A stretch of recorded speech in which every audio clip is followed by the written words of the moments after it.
সীমান্তবর্তী ও সেনানিবাসের কাছাকাছি হয় পাক হায়নাদের মদদে বিহারিরা নির্বিচারে বাঙালি নিধনযজ্ঞ চালায় যশোরে।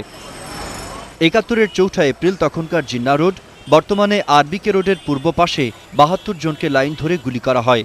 সেই গণহত্যায় বাবাসহ পরিবারের ৮ জন শহীদ হলেও ভাগ্যক্রমে বেঁচে যান সেদিনের ১৫ বছরের কিশোর আবুল হোসেন।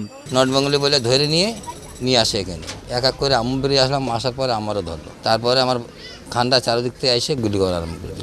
একই দিন বিহারিদের কুচক্রে পাকিস্তানিরা শহরের উপকণ্ঠে মাদ্রাসার হেফজোখানায় আশ্রয় নেয়া ২৩ জনকে হত্যা করে গণকবর দেয়। চাঁচড়া মুরগি ফার্মের ভেতরে এই জায়গাটিতে কূপ ছিল। মুক্তিযোদ্ধারা বলছেন এটি ছিল বৃহত্তর যশোরের কমন কিলিং স্পট। এখানে দুটো ঘর ছিল, ওই ঘরের ভিতরে এরকম মনে করেন যে কাঠ ছিল, তো মানুষ কাটতে কাটতে সে কাঠ দুটো প্রায় ২-৩ ইঞ্চি ডিপ হয়ে গেছিল। পাশেই শঙ্করপুর বৌদ্ধভূমি। প্রতিদিন এখানে কত মানুষ হত্যা করা হতো তার কোনো পরিসংখ্যান নেই। আশেপাশেও দেখছি কোনো কঙ্কাল পুঁতে রাখিছে, শিয়ালে কুত্তে খাইছে। ৩ ট্রাক মাথা নিয়ে গেছে, কিন্তু কঙ্কাল মাথা কত পরিমাণ হতে পারে। ২৯ মার্চ যশোরের বকচরে ৩৩ জনের সাথে হত্যা করা হয় নাম না জানা অসংখ্য মানুষকে।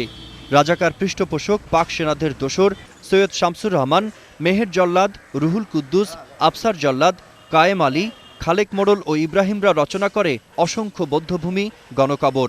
৩০-৩৫ জন আমাদের বাপ কাকারা আছে, তা বাদে আর অন্য ৮০০ লোক যারা ছিল, তা ১-১৫০ লোক, তারা সব মারা গেছে এখানে। ইতিহাসের নরপিশাচ মেহের জল্লাদ জীবন্ত মানুষের চামড়া ছিলে লবণ লাগাতো।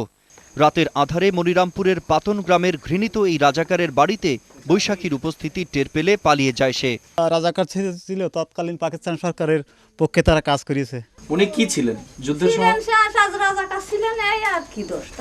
হাতুড়ে ডাক্তার রাজাকার আলতাব এবং ইমান রাজাকারও পালিয়ে যায় একই সময়।